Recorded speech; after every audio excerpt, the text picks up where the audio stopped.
Good evening.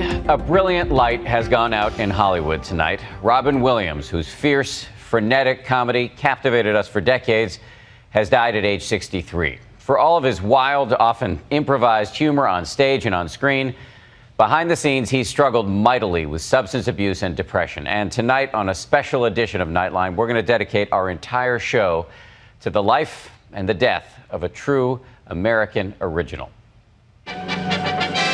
Nanu, nanu. From Mork Shazbot. to Hook to Mrs. Doubtfire to his manic, make you laugh so hard your ribs hurt comedy specials.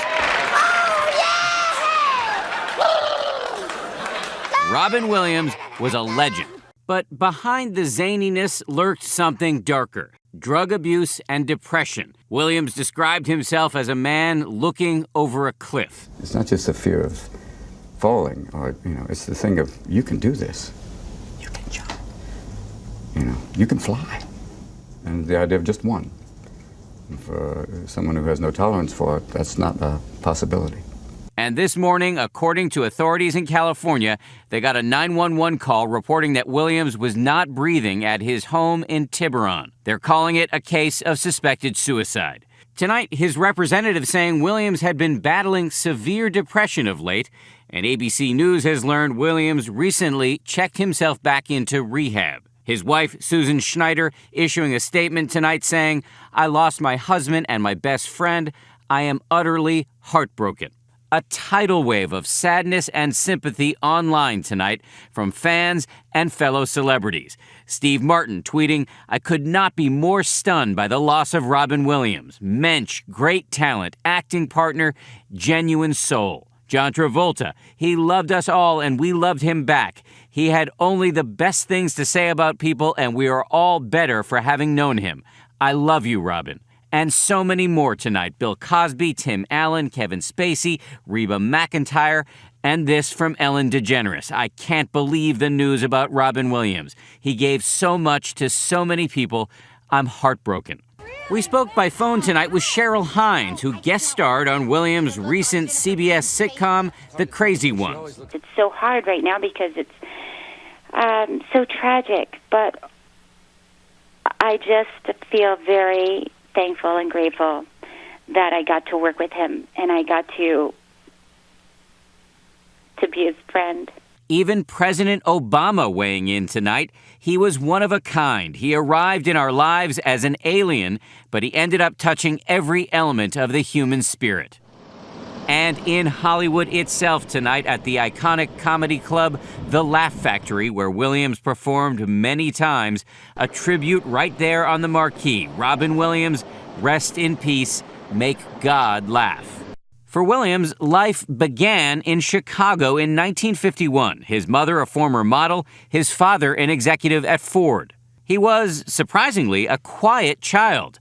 The first comic impression he did, imitating his grandmother to his mom. It was only in high school, in drama class, that he overcame that shyness. He went on to Juilliard, and shortly thereafter, in the late 1970s, he burst into the national consciousness as an oddball alien named Mork Nanu, nanu. in the TV show Mork and Mindy. Fly, be free! He ad-libbed most of his dialogue and his wild physical comedy. The show was a huge hit. Then came a series of live comedy specials, also big hits. We believe now the accident at Chernobyl has been taken care of. If you'd like to follow us into the plant, I'll show you around. And then, of course, the movies. There was that unforgettable role in Popeye.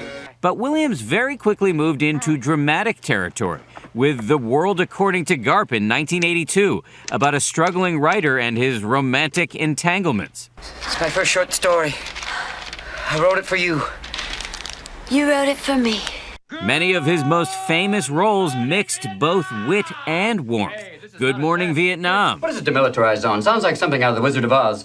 Oh, no, don't go in there. The Dead Poets Society. Now, in this class, you can either call me Mr. Keating, or if you're slightly more daring, oh, Captain, my Captain.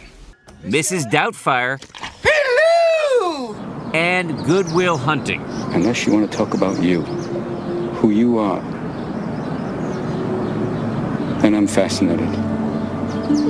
I'm in. For which he won an Oscar for Best Supporting Actor.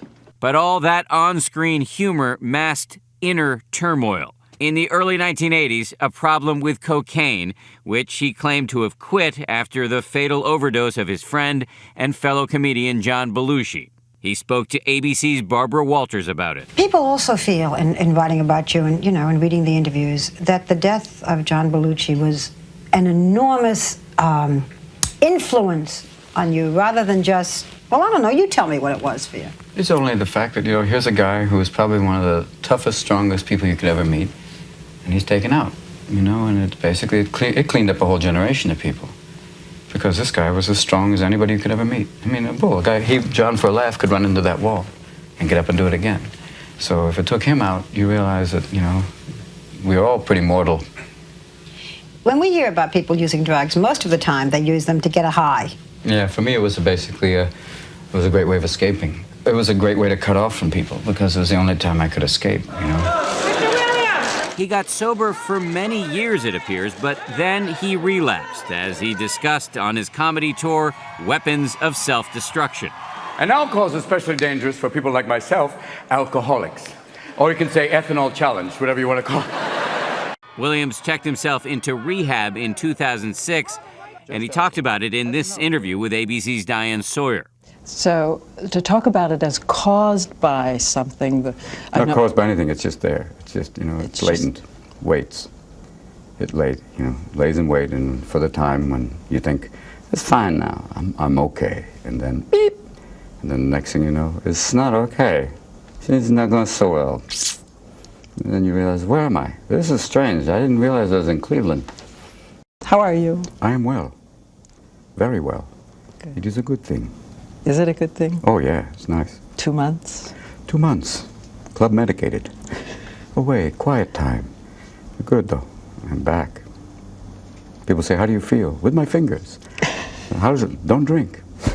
What are you doing to stay that way? Don't drink. Relapse cost him his second marriage, but he soon sought to clean up his act for the sake of his career and, most importantly, his 3 children, as discussed in this interview. But the one thing that cleaned me up from that was having a kid. That's immediate. If that's the same of, and I didn't have any rehab or any groups, so I just... Really? You did on it my by own. yourself? Oh, totally. It was kind of, I took my mother's advice of, vitamins and exercise. When you have a kid, you're pretty much awake and smell like piss anyway, so you don't need drugs. You're like, hey, where's the baby? It is fitting, then, that his final posting on social media was a tribute to the daughter he loved. Happy birthday to Ms. Zelda Ray Williams, he wrote. Quarter of a century old today, but always my baby girl. Happy birthday, Zelda Williams. Love you. If the 60-year-old Robin Williams could get the 30-year-old Robin Williams in a room, what would you tell him? Enjoy. Don't be running so fast. And that's it. How much have you loved? That's a simple question. How much have you loved? Love doing what you do, or love being with the people? If you can answer that question pretty positively, then you're doing okay. It's a good life.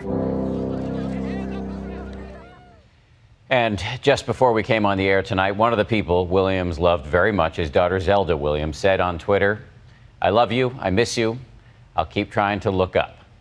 So much pain for his family tonight, and we're thinking about them. Good evening. A brilliant